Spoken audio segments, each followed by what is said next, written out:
अब जो स्थितियां दिख रही हैं वो स्थितियां जो हैं प्रदूषण के स्तर को बढ़ाने की स्थितियां दिख रही हैं। दिल्ली सरकार प्रदूषण को घटाने के लिए दिन रात प्रयास कर रही है। दिल्ली में पर्यावरण संबंधी चिंताओं का साया मंडरा रहा है। मौसम विभाग के मुताबिक अगले कुछ दिनों तक लोगों को वायु गुणवत्ता में गिरावट का सामना करना पड़ सकता है। इस बीच दिल्ली के पर्यावरण मंत्री गोपाल राय ने चिंता जताते हुए कहा कि आने वाले दिनों में दिल्ली की स्थिति और खराब हो सकती है। प्रदूषण का स्तर जिस तरह से बढ़ रहा है वो दिल्ली को ही नहीं पूरे उत्तर भारत को प्रभावित कर रहा है। वहीं उन्होंने बताया कि इसको कम करने के लिए जनता के बीच लगातार जागरूकता अभियान चलाया जा रहा है। सभी क्षेत्रों में ग्राउंड लेवल पे एक्टिविटी हम तेज कर रहे हैं। जनता के बीच में भी awareness campaign, red light on गाड़ी ऑफ का कैंपेन जो है वो चलाया जा रहा है। लेकिन आज जिस तरह से जो मौसम विभाग की सूचना आई है कि अब हवा का रुख जो है वो नॉर्थ वेस्ट की तरफ शिफ्ट कर रहा है। नॉर्थ वेस्ट की तरफ हवा का रुख शिफ्ट करने का मतलब ये है कि जो हरियाणा के अंदर, पंजाब के अंदर या उसके चारों तरफ जो पराली की घटनाएं हैं, अब उसका इम्पैक्ट दिल्ली पे ज्यादा बढ़ने की संभावना दिख रही है। ऐसे में सरकार की तरफ से हमने डिपार्टमेंट्स को भी अलर्ट किया है कि जिस तरह से विंड स्पीड और डायरेक्शंस दोनों जो है वो चेंज हो रहे हैं, ऐसे में जो पराली का प्रभाव था धुएं का, वो आगामी 2-3 दिनों के अंदर और वो बढ़ सकता है।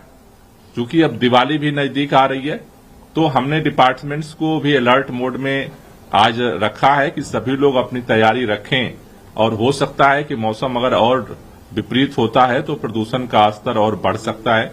साथ ही साथ आज मैं पुनः केंद्रीय पर्यावरण मंत्री जी को तीसरी बार आज चिट्ठी लिखने जा रहा हूं कि प्लीज एक बैठक तो बुला लीजिए, क्योंकि अब जो स्थितियां दिख रही हैं वो स्थितियां जो हैं प्रदूषण के स्तर को बढ़ाने की स्थितियां दिख रही हैं। ऐसे में इमरजेंसी सिचुएशन में कृत्रिम वर्षा का जो एक्सपेरिमेंट है, जो पायलट है, वो दिल्ली में करने की जरूरत है। हम सब ने देखा है कि 14 अक्टूबर से पहले 3 महीने लगातार दिल्ली के अंदर एक्यूआई का स्तर जो है वो बेहतर स्थिति में रहा है। क्यों? क्योंकि उसमें मेजर कारण था कि बारिश लगातार होती रही। इसलिए मेरी केंद्र सरकार से, भारतीय जनता पार्टी से ये निवेदन है कि समय निकाल करके एक बैठक आप बुला लीजिए, जिससे कि सभी जो केंद्र सरकार की एजेंसियां हैं उनके परमिशन को क्लियर किया जा सके। आईआईटी कानपुर ने जो रिसर्च किया है उसका इमरजेंसी सिचुएशंस में उसका एक्सपेरिमेंट दिल्ली के अंदर किया जाए। दिल्ली सरकार की तरफ से हर प्रयास हम करने के लिए तरफ आगे बढ़ रहे हैं और हम आगे और भी जितना भी संभव है हम प्रयास करेंगे। लेकिन भारतीय जनता पार्टी से मेरा निवेदन है, केंद्र सरकार से भी और राज्य की सरकारों से भी। कल हमने हरियाणा, उत्तर प्रदेश और राजस्थान के परिवहन मंत्री को भी पत्र लिखा कि प्लीज जो डीजल की गाड़ियां हैं, कम से कम जब तक पोल्यूशन का स्तर बढ़ रहा है दिल्ली में, मौसम विपरीत है, तब तक आप न भेजें।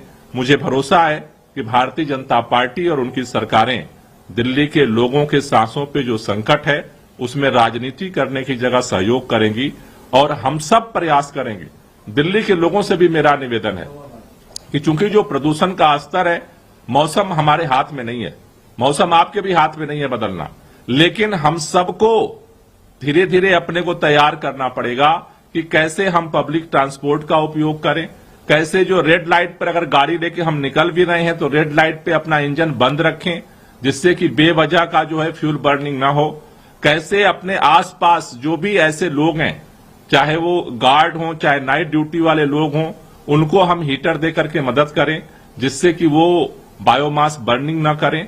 दिल्ली के अंदर कहीं भी इस तरह की तमाम हम प्रयास कर रहे हैं, लेकिन कहीं भी अगर ऐसा आपको लग रहा है कि वायलेशन जो हो रहा है, कोई भी नियमों का इम्प्लीमेंटेशन सही तरीके से नहीं हो रहा है, आप भी हमें ग्रीन दिल्ली ऐप जरूर आप अपने फोन में आप डाउनलोड कर लें, जिससे कि आप भी इस प्रदूषण के खिलाफ जो लड़ाई है उसका हिस्सा बन सकें और ग्रीन दिल्ली ऐप पर हमें सूचना दे सकें।